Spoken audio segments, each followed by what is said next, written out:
69 врз 7 од 18. Дали мандатот треба да се довери на партијата која има најмногу пратеници или на партијата која може да собере мнозинство? Иако ВМРО ДПМН усвои најголем број пратеници, според политичкиот аналитичар Андреа Стојковски, мандатот се доверува на партијата која ќе покаже мнозинство за формирање влада. Според него, 10 дена кои ги има председателот Иванов за да го довери мандатот, треба да ги искористи за билатерални консултации, а не веднаш да му го довери на Никола Груевски. Претходниот изборен циклус беше многу едноставно. Имаше партија која што имаше апсолутно мнозинство на пратеници освоено од почеток. И реално е дека треба таму да биде додаден вакво мандатот, тоа беше чиста состојба. Во денешни услови не е. На било која политичка партија уставот вели да покаже мнозинство за формирање на влада, не која има најголем број на пратеници. Според Стојковски, поверојатно е влада да состави опозицијата со дел од албанските партии, отколку ВМРО ДПМН со ДУИ и со уште еден пратеник од ДПА. Колумнистот Тодор Пендаровски пак проектира 4 сценарија.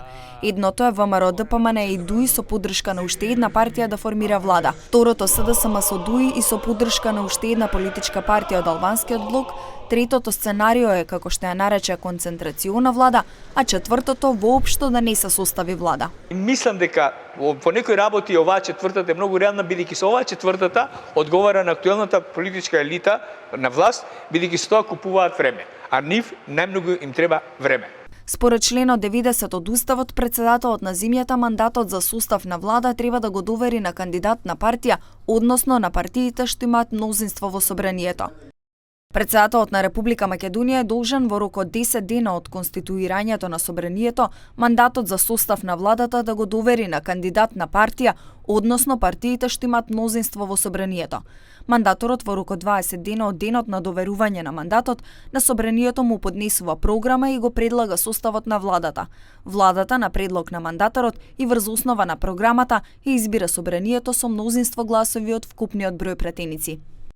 Денеска секторот за односи со јавност од канцеларијата на председателот на државата Ѓорги Иванов не беше достапен за коментар на прашањето кога председателот ќе го додели мандатот.